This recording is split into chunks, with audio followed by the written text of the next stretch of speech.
Today, I'm giving you my best labor tips as a mom who has gone through birth three times, all unmedicated birth, all home birth. And yes, they were planned that way. It wasn't like an accidental unmedicated or accidental home birth because I know people that have had both. And so I hope these are helpful for you. So let's get into it. When I feel my first contractions, first of all, I always have a freak out moment of like, oh my gosh, what have I gotten myself into? I look at my husband, I'm like, what have you done to me? And then I'm like, there is no way out but forward. We might as well just get through it.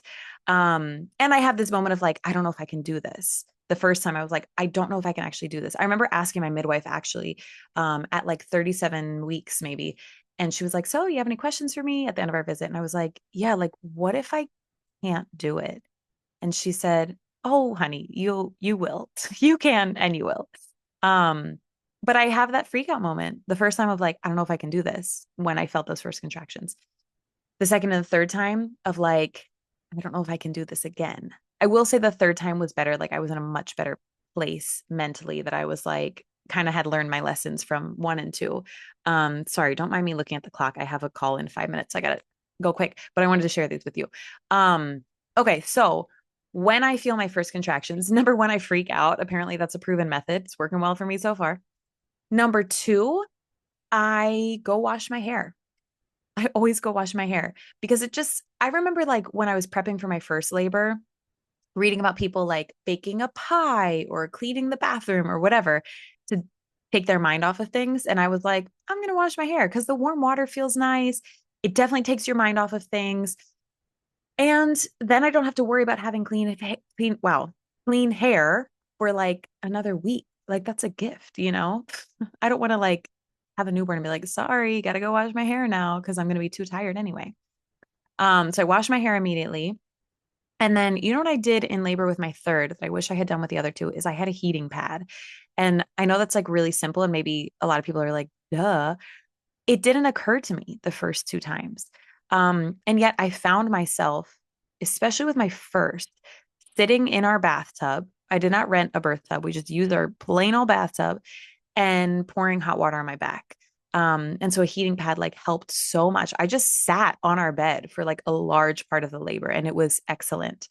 Okay, what else helped me? When I was actually in labor, I had my kids there. For my first, it's kind of interesting. This just occurred to me right now. When I was in labor with my first, we had this big mirror. Let me see if I can show you without messing up my mic. Ugh, I'm gonna drop my headphones. We have this giant mirror. Here I am, in our room. It's actually an IKEA mirror we took out of the frame. Blah blah blah. That's the whole thing. Um, and I stood in front of the mirror and I was like, while I was in labor, rubbing my belly, and just I don't know if I was singing to him, but I was definitely talking to him like, I know this is scary. Like, you can do this. We can do this together. We're in it together. It's going to be okay. We're making it happen. And I feel like I just like had this beautiful, and I'm not someone who like sings to their baby in the womb or like reads their baby in the womb. Like, I think that's a lovely idea, but I always found it weird personally. Like I couldn't do it. I'm like, I like that for you, but I feel weird doing that. I feel like a fake or something. But in labor, I very much did it. Um, and it was lovely. And then with my second birth, I had a like 2.5 year old at the time. And I was like preoccupied with him being there in the sense that I went into labor at like 10 p.m. So then labor's happening overnight. And at like 12 a.m., 1 a.m., I'm telling my husband, like, when should we wake him up? Like, I'm worried that he's going to miss it. I want him to be here. And so finally we woke him up. And then when I would have my contractions, I'd be, oh, in my contractions, moaning, moving, whatever. And after it was over, I would always look back at him. He was sitting on our bed. And it was like, my heart was just like so filled with love and comfort and peace and light and joy. Like he was just a beacon of hope for me. It was like so lovely. And then with my third, I had a 4 year old and a 1.5 year old at the time. And they were just doing their thing. Like it was really sweet. And it felt like a family affair. Like it was just lovely. There were a few times that I was like, guys, you got to get those kids to quiet down. Because they would like be distracting me. And I really needed to like, I've learned I need to like hone in when I have contractions. But all this to say, having my kids there was lovely. It was like, I don't know, like a little bit of a lifeline for me, I guess. Um, Other than that, I would say, like equipping yourself with knowledge is probably one of my best things. I loved reading Ina May's Guide to Childbirth when I was pregnant with my first because it helped me understand like how labor actually worked and happened.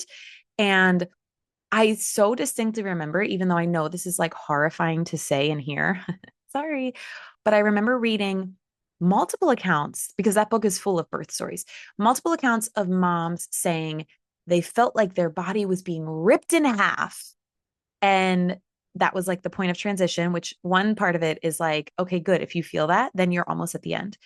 But I also very much felt like if I feel that, it's not something to be afraid of. Like this is a relatively normal thing. Other people have felt this way. This is how they've described it. And so if I feel that, like, cool, I've joined the club, I guess. Um, but it took away a little bit of the fear of the unknown, I guess you could say. Um, so anyway, so equipping yourself with knowledge, I think is really, really important. And then the last thing I'll say is that this is ahead of time. I this might not be for everyone. I really, really love making meals to fill my freezer before I have that baby. It feels like a gift to myself. It feels like a beautiful ritual that I/we do as a family. And I make like some of my favorite foods. So then I'm like, oh, I have scones in the freezer and like my favorite soup and this and that. So highly recommend. And I have it in the description of this video. Um, a link to my postpartum must-haves list. And in there, I include all my favorite recipes for postpartum that are good, like make ahead freezer recipes. Anyway, those are my favorites or my biggest tips for now. Um, of course, if you have any questions, you know where to find me. And where should I send you from here? From here, I'm gonna say, um, you know what? I gotta think about it. So I'm just gonna point up here and say, watch this video next because I think it'll be helpful for you.